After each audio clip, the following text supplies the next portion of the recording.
Mais réveillez-vous, vous êtes tous endormis. Bah tiens, c'est lui.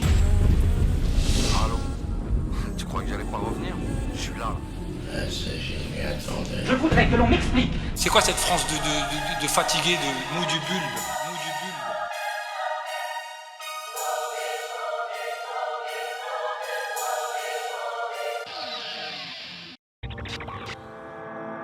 Malgré une réputation sulfureuse et de multiples condamnations en justice, la scientologie continue de s'étendre partout dans le monde. En Europe, le mouvement vient d'ouvrir des églises géantes à Stuttgart ou Budapest et il ne compte pas s'arrêter là.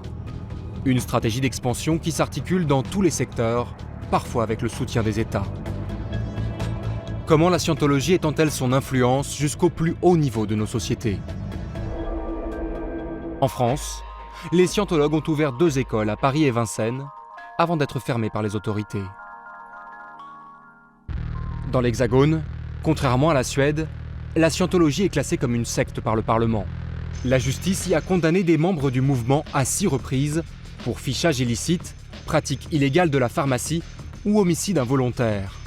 Alors la scientologie utilise l'une de ses armes favorites, la politique. Été 2004. Ministre de l'économie, Nicolas Sarkozy reçoit Tom Cruise à Bercy. À l'époque, l'acteur américain joue les VRP de la scientologie. Emmanuel Fansten a enquêté sur le lobbying politique des scientologues. La rencontre avec Nicolas Sarkozy a été d'autant plus importante que Sarkozy lui-même a joué un rôle finalement dans la légitimation de la scientologie en France. Puisque jusqu'ici, les renseignements généraux avaient longtemps enquêté sur la scientologie. Il y avait des policiers très spécialisés. Mais à partir de 2002-2004, quand Nicolas Sarkozy arrive au ministère de l'Intérieur, il va demander aux renseignements généraux de lever le pied sur la scientologie. En clair, d'arrêter de travailler sur le mouvement. Cette stratégie d'influence a-t-elle été plus loin ? Des soupçons d'infiltration ont agité le milieu judiciaire en 2009, lors du premier procès de la scientologie. L'association était accusée d'escroquerie en bande organisée. Le procureur a requis sa dissolution. Une première mondiale. À l'époque, Georges Fenech était président de l'organisme français anti-secte.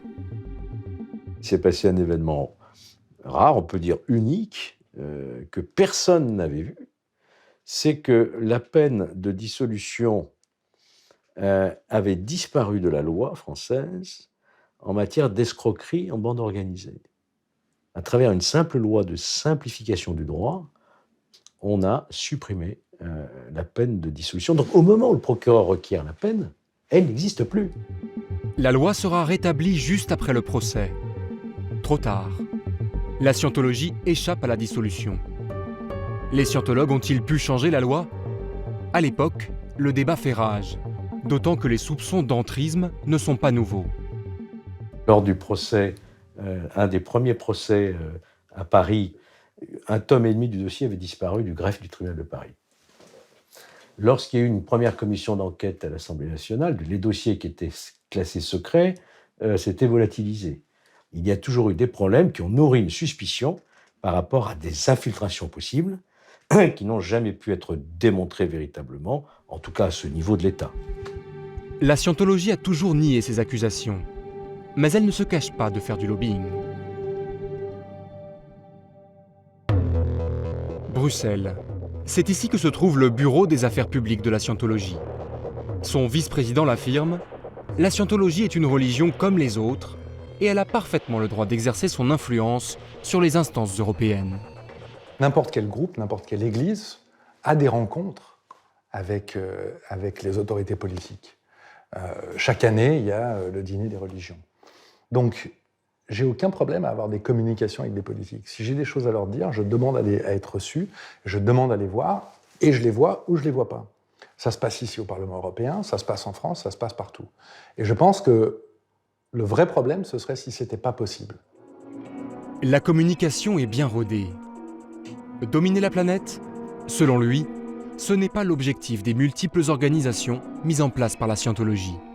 Alors, il ne s'agit pas de recruter, vous savez, j'aurais aucun intérêt à vous cacher qu'on fait du recrutement par ce biais-là. Pourquoi ? Parce qu'on ne s'est jamais caché, nous, d'être prosélytes, de faire connaître la scientologie.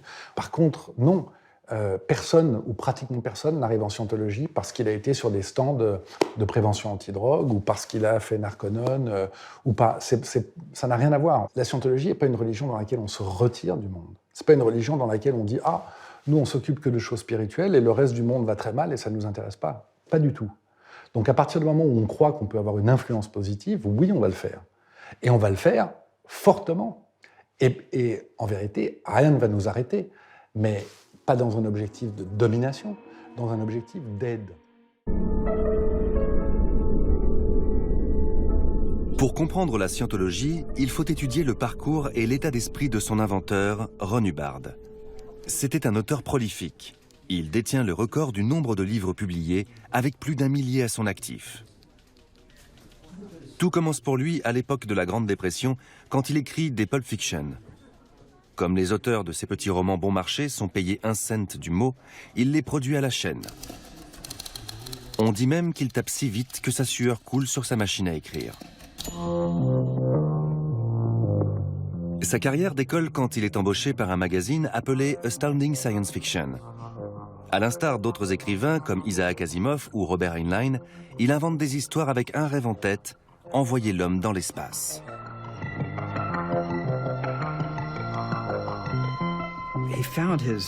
Il a découvert sa vocation à travers la science-fiction. Une grande part de la doctrine de la scientologie découle de ce qu'il avait publié auparavant, sous forme de romans SF. Il avait un grand talent pour inventer des histoires incroyables, et il les a transposées dans sa théologie.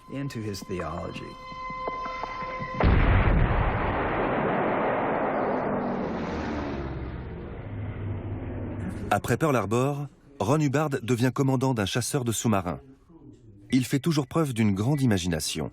Il raconte par exemple avoir coulé 2 vaisseaux japonais alors qu'il a ouvert le feu sur un tronc d'arbre au large de l'Oregon, ou largué la plupart de ses charges sous-marines sur des rochers au fond de l'eau. Quand il bombarde par erreur une île mexicaine, il est démis de ses fonctions. Après la guerre, il se retrouve à Los Angeles où il intègre un petit groupe de rêveurs et de visionnaires. Il y avait notamment Jack Parsons, un homme fascinant qui est l'un des fondateurs du Jet Propulsion Laboratory. Il y a même un cratère lunaire qui porte son nom. C'était un brillant scientifique, mais c'était aussi le grand Manitou d'une secte de magie noire. Elle s'appelait OTO, Ordo Templi Orientis. Elle suivait les préceptes d'Alistair Crowley, un Anglais qui prêchait la magie sexuelle. Parsons avait une grande villa à Pasadena. Il y organisait des cérémonies et cherchait une déesse qu'il pourrait féconder pour donner naissance à l'Antéchrist. Hubbard l'a rejoint et est devenu son assistant. Un soir, une belle rousse appelée Marjorie Cameron est arrivée. Elle était partante pour se soumettre à ce rituel sexuel censé engendrer l'Antéchrist. Elle a fini par épouser Jack. Juste avant, Hubbard s'était enfui avec la petite amie de Jack, Sarah Northrop. La scientologie et Ron Hubbard ont toujours nié avoir été en couple avec Sarah. Mais nous avons retrouvé la version de la jeune fille. Il avait 13 ans de plus que moi. Je croyais que c'était un grand héros de guerre, le capitaine d'un navire coulé dans le Pacifique. Il disait avoir passé des semaines sur un radeau, avoir eu les yeux brûlés par le soleil et le dos brisé. C'était un tissu de mensonges, mais je l'ignorais à l'époque. J'y croyais dur comme fer. Si seulement Sarah avait lu le dossier militaire de Ron Hubbard, elle aurait vu 900 pages relatant ses pseudo-exploits avec une foule de détails. Ron Hubbard raconte avoir subi de graves blessures invalidantes pendant la guerre et avoir été guéri grâce à ce qui deviendra la base de la doctrine scientologue. Mais son dossier ne mentionne qu'une arthrite légère et de la conjonctivite. Je suis très heureux de vous présenter Thierry Bécourt et je lui laisse la parole. Merci Tal, parce que en fait, comme je disais tout à l'heure, on est des grands copains depuis longtemps. Et d'avoir accepté notre invitation, ça nous fait plaisir de recevoir évidemment ici toute cette diversité de tous ces gens qui sont dans des réflexions, dans des dynamiques que nous ne connaissons pas forcément et du coup qui viennent enrichir un petit peu nos connaissances et notre vie. Donc Thierry, juste pour ceux qui ne te connaissent pas et pour ceux qui ne savent pas un petit peu quel va être un petit peu l'objet de ce soir, est-ce que tu peux te présenter et nous présenter un petit peu tout ça? Simplement conclure, parce que j'aurais tellement de choses à dire, mais bon, il faut que je conclue. J'ai eu le tort de devoir présenter devant, donc ça m'a pris quelques minutes supplémentaires. Je voudrais simplement, vous citez une phrase de Warren Buffett qui disait que, et puis aussi des années 60 de Pierre Dac qui disait en France on est libre de penser si on pense comme tout le monde.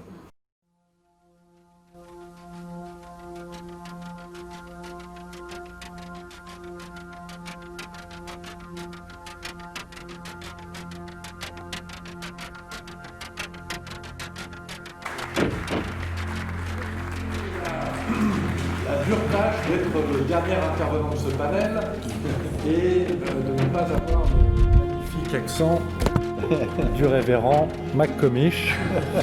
J'espère que vous m'en excuserez.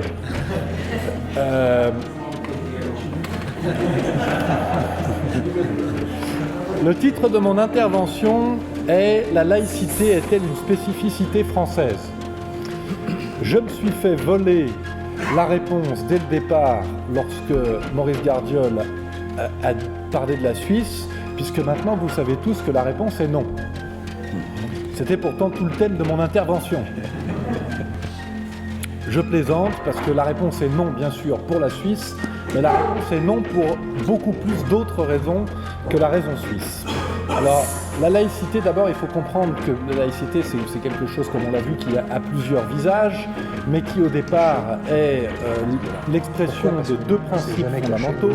Le premier principe, c'est la séparation de personne n'arrive en scientologie parce qu'il a été sur des stands de prévention anti-drogue ou parce qu'il a fait narconon ou pas. Ça n'a rien à voir. La scientologie n'est pas une religion dans laquelle on se retire. C'est pas une religion dans laquelle on dit « Ah, nous on s'occupe que de choses spirituelles et le reste du monde va très mal et ça ne nous intéresse pas ». Pas du tout. Donc à partir du moment où on croit qu'on peut avoir une influence positive, oui, on va le faire. Et on va le faire fortement. Et en vérité, rien ne va nous arrêter. Mais pas dans